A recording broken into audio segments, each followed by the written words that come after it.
you can see the America is now using tariffs. So if you look at the way it has been negotiating tariffs, I think with Korea, it just said we'll lower your tariffs if you buy $750 billion worth of gas. So they've used the tariffs as extortion to try and imprison other nations in their natural gas burning. South Korea or Taiwan, New Zealand, Australia, you will be better off not taking that deal from America and going down the pathway of electrification. But when we actually concentrate on electricity, then doesn't it harm our energy security? Just in case something happens. This is a terrible argument. If you can produce your own electricity, which for Korea is going to be a lot of nuclear, but maybe a little bit of solar and wind, can stockpile enough uranium to have energy security for a decade. 안녕하세요. 전 세계 화제의 책과 저자를 깊이 있게 들여다보는 시간, 스텔라의 북인사이트 스텔라입니다. 요새 뉴스를 보면 에너지 산업의 변화, 원자력, 전력망, 태양광 패널, 전기차, AI 데이터 센터, 미중 패권 경쟁의 관세 논쟁까지 중요한 이슈도 많고 변화도 참 많죠. 그런데 최근에 화제가 되는 이 토픽들을 관통하는 중요한 키워드 중에 하나가 전기화가 아닐까 싶어요. 그래서 오늘은 이 전기화에 대한 유용한 인사이트가 담긴 책을 들고 왔습니다. 오늘 만날 이 책의 저자는 이 MIT 출신의 공학자이자 발명가 기업가인데요. 미국 에너지 정책 고문을 맡기도 했죠. 잘 아시는 미국 인플레이션 감축법 IRA에도 참여하고요. 제가 좋아하는 책의 저자를 만날 수 있어서 오늘 특별히 더 기대가 됩니다. 인더스텔라에서 많은 분들이 좋아해 주셨던 에너지 전환에 대한 영상을 만든 적이 있었는데요. 영상을 만들면서 참고했던 책 중에 하나거든요. 그럼 지금부터 모든 것을 전기화하라 Electrify의 저자 서울 그리피스와 함께 이 전기화의 미래에 대해서 이야기를 나눠보겠습니다.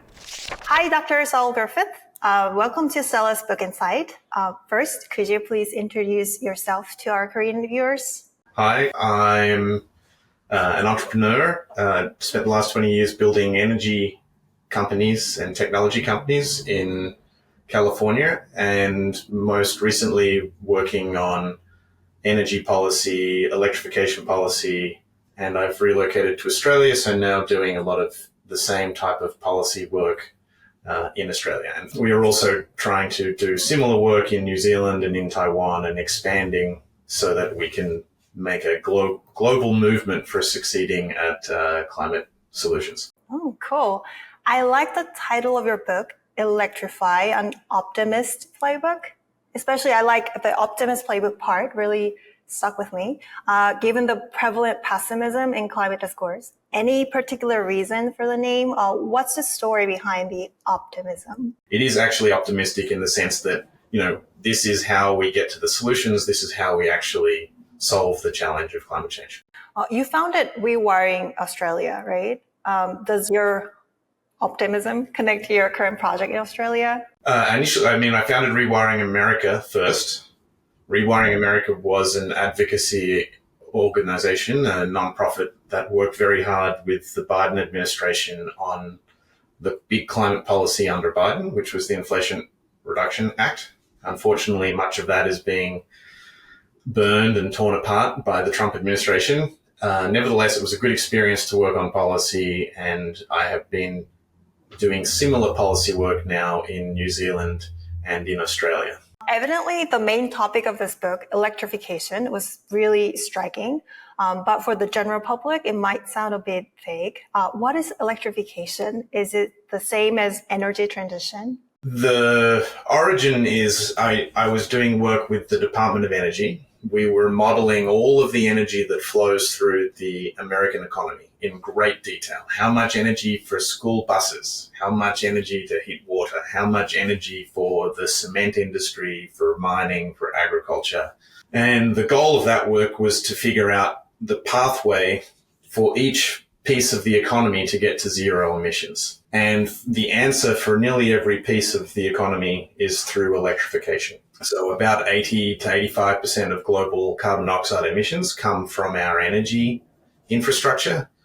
And the way that we get most of that to zero is through electrification. So the book arrived at the answer is electrification for the majority of our climate solutions. So how do we eliminate emissions from transport? We electrify our vehicles. How do we eliminate the emissions from our cooking and our water heating? We switch from natural gas use to electrification. And then if we power those cars and those stoves and those water heaters with clean electricity, whether it's solar, wind, geothermal, nuclear, all of those are part of the mix. That is the technical pathway for us to meet our climate goals. It seems that decarbonization and electrification require the will of governments and corporations. However, recently, especially after Trump's re-election, the mood seems to have shifted a little bit. Even Tesla is reportedly scaling back its EV sector. Could it be the momentum of decarbonization and electrification weakening? What are your thoughts? When we were writing policy to help the Biden administration, the chief pushback was from the natural gas industry. You can see now that the gas industry is having a sort of a revenge fantasy with the Trump administration. I think the second day of the administration, Marco Rubio meets with Russia in Saudi Arabia to say, wouldn't we all make more money if we burned more fossil fuels? So that's significant because Russia, Saudi Arabia, America are three of the largest fossil fuel producers and emitters in the world. And that was very much a complete and 100% about face, so turnaround from the Biden climate policy.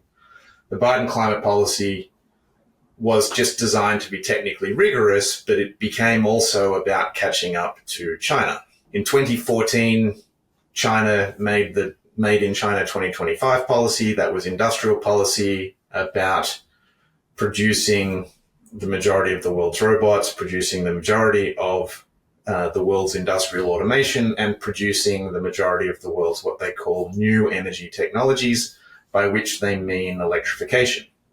So China really is doing the right thing. We make with the political structure of China, but because China does not have much natural gas domestically, it does not have much oil. It doesn't, China doesn't really want to buy gas from anyone. None of the options are good. Also, they have an air pollution challenge in China, and so they're trying to clean their air. And so for China, it made a lot of sense to commit to the electrification of the economy. Now, of course, they're a long way ahead, and in many respects, America is now 10 years behind, and unfortunately, because of the decisions of the Trump administration, it's going to get further behind. That might mean that America, instead of, the optimism of the book Electrify was that America could lead the world and save the world in this climate project. Unfortunately, history now suggests that America might be one of the last countries to decarbonize. Partly it's a prisoner of its own bounty. It has a lot of gas, it has a lot of coal, it has a lot of oil, and so it thinks that can work. So I'm less optimistic that America is going to lead. This is going to create great changes in the global energy world because China, on the other hand, is leading. If you look at countries like Australia and New Zealand, economically now it is in our interest to electrify as fast as we can. Driving a car for an average person in Australia, if they use Chinese solar cells to make the electricity and they put those solar cells on their roof and that goes into their car, it will cost about 2 cents per kilometre to drive the car. If we import oil from Saudi Arabia or America or somewhere and put it in a car, it will cost 20 cents per kilometre. So this is a huge difference. The economics of it are close enough that the government policy determines the outcome. So if the government policy is to subsidize the oil and the gas industry, then you'll get an oil and gas driven economy. If government policy is to underwrite electrification and solar and wind and renewables, then the economics will shift in favor of electrification. So I'm a little bit pessimistic because unfortunately America has a lot of influence. You can see America is now using tariffs. So if you look at the way it has been negotiating tariffs, I think with Korea, it just said we will, we'll lower your tariffs if you buy $750 billion worth of gas. So they've used the tariffs as extortion to try and imprison other nations in their natural gas burning. But if you're South Korea or Taiwan, New Zealand, Australia, you will be better off not taking that deal from America and going down the pathway of electrification. In South Korea, for example, you have the lowest cost of installing nuclear powers in the world. So your nuclear electricity is very cheap. If you use that nuclear electricity to drive electric cars, which you know how to produce, you have wonderful companies like Hyundai that make extremely high quality product. Then you could also benefit from the economics that, so we're now at an interesting point in the global climate situation where for a lot of countries, the right thing macroeconomically and microeconomically is electrification. And the challenge is mostly about, can we make the policy environment speed that up sufficiently to hit the climate targets that we need to hit quite soon. Recently, AI, robot data centers, increasing power consumption and the power grid have become the hot topics in Korea. How do you relate this trend to electrification? This is not only a hot topic in Korea, this is a hot topic everywhere. And the reality is electricity as an energy source is much more, they use the word fungible, which means it's much more flexible than fossil fuels. Electricity can, you can't run a data center on diesel. You can run a data center on electricity. You can run a household on electricity. You can run a car. Everything can work with electricity, but not everything can work with diesel or gasoline or coal. So in some respects, there's a synergy between AI and this renewable energy or this nuclear energy, because the more things we electrify, it is a little bit funny to say, but it makes it easier to electrify everything else. Actually, more electrification is good for making it easier to balance the supply and the demand. A lot of people worry that AI will explode the amount of energy we need. I have a few friends who work pretty seriously in AI, building the data centers. Most of us believe the demand will asymptote, meaning slow quite soon. It'll probably peak in the next few years. I'm not as worried as everybody else about whether it can work. We can produce enough electricity for both. Some of Koreans actually invest a lot on battery technology. So they may be curious about this question. Does battery sector will grow in the future? I don't think there is an upper limit. China has been a global leader, but absolutely Korea has been a global leader in electrification. Your battery companies are leading the world with some of the highest quality batteries. So thank you. And your electric vehicles are very high quality. So quite honestly, electrification can be very good for the Korean economy. And you are a leader right now. You're not as big as China, but in many respects, you have the industrial capacity and the advanced manufacturing capabilities to build all of the required technologies. Personally, I see electrification quite favorably, but letting my personal views aside, in terms of energy, we always say the diversification is very important. But when we actually concentrate on electricity, then doesn't it harm our energy security? Just in case something happens. This is a terrible argument. Korea imports most of its fossil fuel energy. They are on, every single ship that brings gas or oil or coal to Korea. This looks like a fragile supply chain. So if you think that is economically secure, I think that's crazy. And, if you can produce your own electricity, which for Korea is going to be a lot of nuclear, but maybe a little bit of solar and wind, then you can stockpile enough uranium to have energy security for a decade. So I don't see one of these as more energy secure than another. You can see from the war in Ukraine, this is now it's the first war that's largely electric. This is electric drones being thrown at each other. So even the future of warfare is electric. Historically, people are like, but in times of war, we need diesel fuel, we need all of these other things. But the future of the warfare looks more like electric robotics. Let's be perfectly honest, with brains. I don't love that this is true. So I think it's a difficult argument to make me believe that you're more secure with existing fossil fuel supply chains when I can have a $200 drone take out an oil tanker and the entire supply chain for gas into Korea. People are often confused with the primary energy source and the secondary energy. So can you explain the concept? So I think about energy in terms of flow from where we get it through all the way through the economy to where we use it and then where the waste energy goes. These are historically read from left to right. On the left-hand side is the supply. This is typically called primary energy. Historically, primary energy was easy to understand. Tons of coal, liters or gallons of oil, barrels of oil, and cubic feet, cubic meters of natural gas. And you would pull these primary resources out of the ground. You would burn them in a combustion engine of some variety. It would make a secondary source of energy like electricity or heat. And then that electricity and those heat would power industrial processes or power the lights in your home. And you could measure what portion of the coal became electricity, typically only 30 or 40%, very inefficient. The rest of that energy was wasted as heat.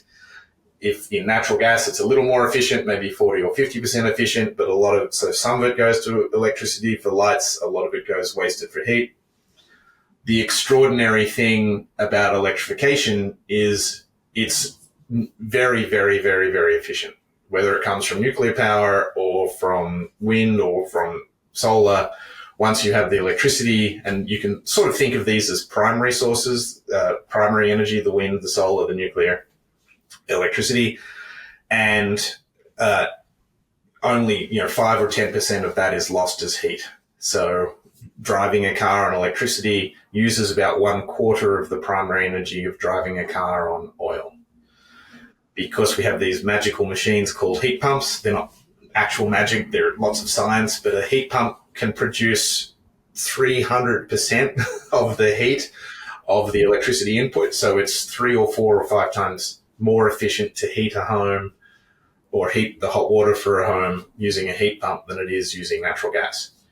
Because of this efficiency of electrification, so not only of producing it, but also of using it on the demand side, you could run the whole American economy. So the cars don't get smaller, the homes don't get smaller, they have all the transportation, they have all the heat, all the things they need. But you could probably run the American economy all electrically on 40 to 50% of the primary energy that it does today. That's how much more efficient electrification is than fossil fuels. And this is what underpins the economics. It's just economically more productive and more efficient to use electrification. I believe the Korean economy is a little more electrified than the American economy. So, you probably could run your economy 55% of the energy today or something if you went all electric. And that efficiency win translates into economic wins. I think this question may particularly resonate with Korean audience. The Korean government has invested in hydrogen energy, collaborating with companies, and it continues to be a hot topic here. While your past interview suggests some skepticism about hydrogen as a primary decarbonization solution, from electrification perspective, what role do you envision for it, and what's your outlook on hydrogen's future? So I say this with some experience. I sold a company that makes hydrogen tanks for storage to Toyota and Porsche and a consortium of automotive companies. So I have worked with hydrogen and I understand the thermodynamics as a physicist and as an engineer. Because of that understanding, I can say there's very little future for hydrogen. It's a very small molecule. It's not a source of energy. It's a store of energy. It's a battery. The only problem is it's a very inefficient battery. To create hydrogen, you have to start with electricity.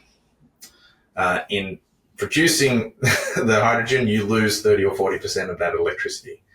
Then you have to compress the gas because hydrogen is a gas and it's not at ambient pressures, it doesn't have much energy in it. So you need to compress it to 800 bar, which is extremely high pressure. You need very, very expensive tanks, and you lose about 10 or 15% of the energy in the hydrogen to compress the hydrogen. So now you've lost more than half of the energy you started with. Then you put that hydrogen into an internal combustion engine, and you're going to lose half or more of the energy again. So by the time the hydrogen does something useful, like run an industrial process or drive a car or a bus, you've lost 3/4 of the electricity you started with. It's a much better idea to start with that electricity and put it into an electric bus, and then you only lose 5% instead of 75%. Fundamentally, this makes the economics of hydrogen very bad. So you could run the economy on hydrogen, but you'd have to produce 5 times as much electricity as we otherwise need, and it would be a very, very, very expensive way to run the economy. It's also a much more difficult molecule to manage than natural gas. It's invisible, it's explosive, it leaks. It's also a secondary contributor to climate change, and so at any scale that we would use it above 5% of global energy use, it's actually making the climate problem worse. So it's not actually a solution for climate change. So I think the only thing we absolutely need hydrogen for is to make ammonia. Ammonia is important because this is fertilizer. It's about 0.75% of global energy is used to make fertilizers. We probably don't need as much fertilizer as that. That fertilizer use is starting to damage soil, so maybe we need a little bit less. But you need some hydrogen, you just don't need a whole lot of hydrogen. Part of the reason people like hydrogen is for historical reasons. Japan and Germany, neither of them had liquid fuels during World War II. This is why Japan was expanding into Southeast Asia looking for oil. This is why Germany was moving into Africa looking for oil. They both came out of the war poorly, having lost the war, understanding that the war was won by oil.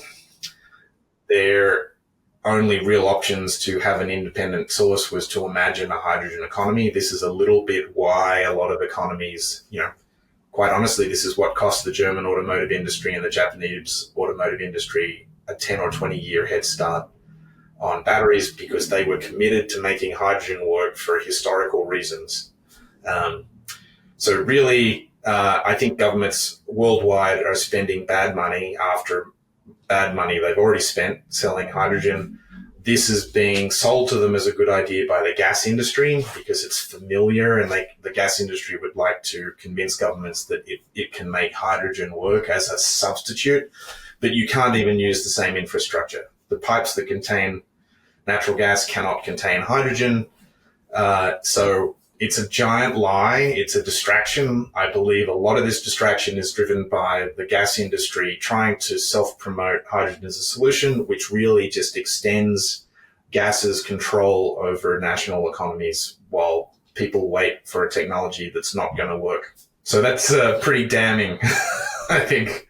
And some people will disagree. I would like to challenge any of them to stand with me next to a whiteboard with some math and prove to me otherwise. I'm very happy to do the math. So really you don't see what I'm trying to say is you don't see a good debate about hydrogen because the people who are in favor of it don't understand the physics or the math. Korea is in a rather unique situation when it comes to energy transition. So we have a high population density and a developed manufacturing sector. So we're going to use a lot of energy. But at the same time, we have to meet carbon neutrality goals. Considering Korea's situation, what do you think is the most crucial thing for Korea to focus on to successfully transition to an era of electrifying everything?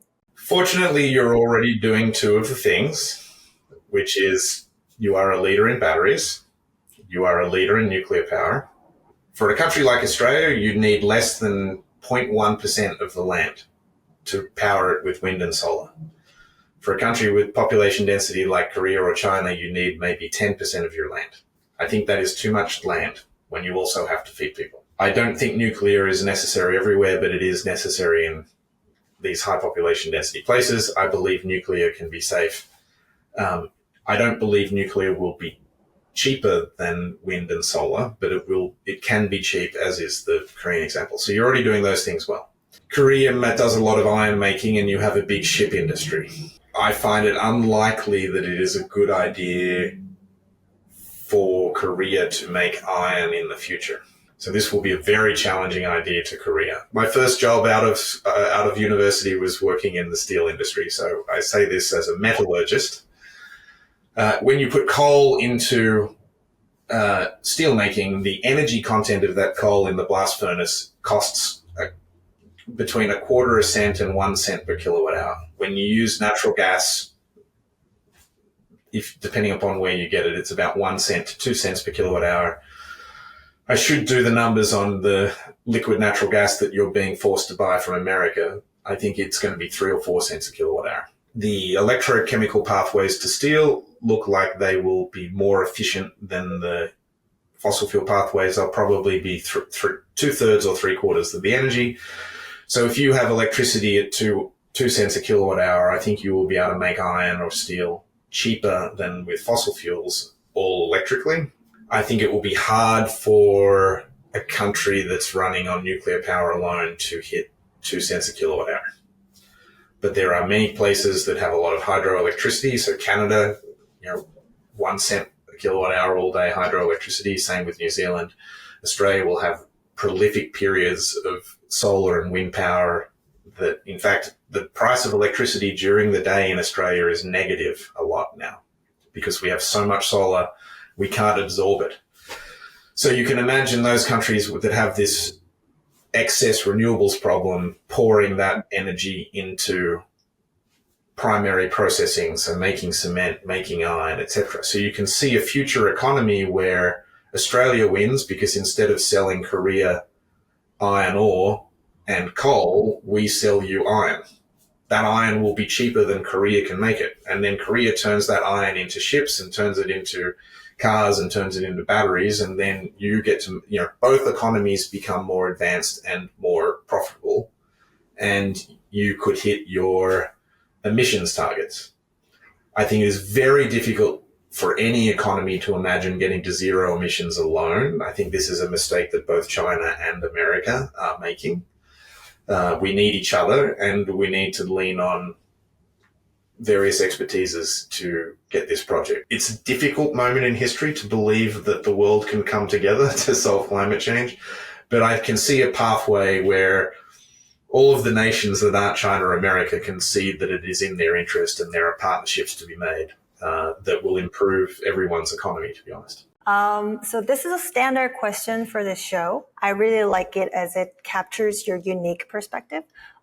In the next 10 years, what do you think will remain unchanged, and what will change most dramatically? It's a really good question. The stubbornness and stupidity of humans will not change. But I believe there will be an electrical alternative for every fossil fuel process that will be economically viable in most places in the world, and that will change everywhere. I no longer believe that governments are rational. I don't believe that people make decisions perfectly economically, so I believe we will continue to do some stupidity that is against our best interests. But in the next 10 years, we will have the complete toolkit by which everyone can live a better life in a cleaner economy, cleaner air, lower cost of energy through electrification. So all of the solutions will exist in the next 10 years. And so that will change. Everything will change. But humans will still make bad choices. Very realistic, but at the same time, very optimistic. Out of curiosity, do you drive electric car? I sold my last gasoline vehicle today. Today? Today. So I only own electric vehicles now. I have 3 electric bicycles, 2 electric motorcycles, 3 electric cars, and 1 electric boat. Wow. Wow. Today was a special day. I didn't know. Yeah, the last one. It's called D-Day, Disconnection Day. So I've disconnected from fossil fuels forever. I'm done. this is what 8 billion people need to do in the next 30 years if we want to have a livable future for our children. Finally, do you have anything you'd like to share with our Korean audience? I think it's a really exciting time. There's a lot of technical solutions for electrification for climate. I think what I'd like to challenge the audience is to think about the non-technical solutions that we need. You can't half solve climate change. If only half of us can afford the electric solutions, we don't win. And this is a matter not of really affording, but of finance. So we know that if you buy the electric car, it's cheaper to run in the long term. So why don't we give access to finance to everyone to buy the electric vehicle and save money over time? This would be in the interest economically of the person, of their household, and of their whole nation. So this is a challenge to Korea to invent new climate policy, which is really new financing policy to help the whole country thrive. I like that. Okay, thank you for your time. Thank you for today's interview. It was a very pleasure to talk to you. Thank you. 오늘의 북인사이트 어떠셨나요? 기후위기, 기후변화라고 하면 이 거부감을 가지는 분들이 있죠. 위기라는 말을 들으면 괜히 좀 불안하기도 하고요. 또 추가 비용을 많이 지불하면서도 뭔가를 좀 희생해야 되는 게 아닐까라는 생각이 들기도 하니까요. 하지만 이 전기화에 집중하면 기후변화도 조금 다르게 보이는 것 같습니다. 이 전기화가 왜 중요한지, 이 전기 중심의 에너지 전환을 하려면 어떤 현실적인 변화가 필요한지 이 데이터를 보여주면서 논리적으로 잘 설명해주는 책이라 기후변화, AI로 인한 변화, 에너지 안보, 공급망 재편에 최근의 관세 이슈들까지 조금 새롭게 보실 수 있거든요. 이 AI로 사회 곳곳에서 전기 수요가 급증하고 있잖아요. 이럴 때 이 에너지를 중심으로 한 글로벌한 변화를 조금 다르게 바라보시는 데에도 도움이 되지 않을까 싶고요. 그럼 스텔라의 북인사이트 다음 시간에도 좋은 저자와 함께 유용한 인사이트 나누러 오겠습니다. 좋아요, 구독 잊지 마시고요. 우리 여기서도 자주 오래 봐요.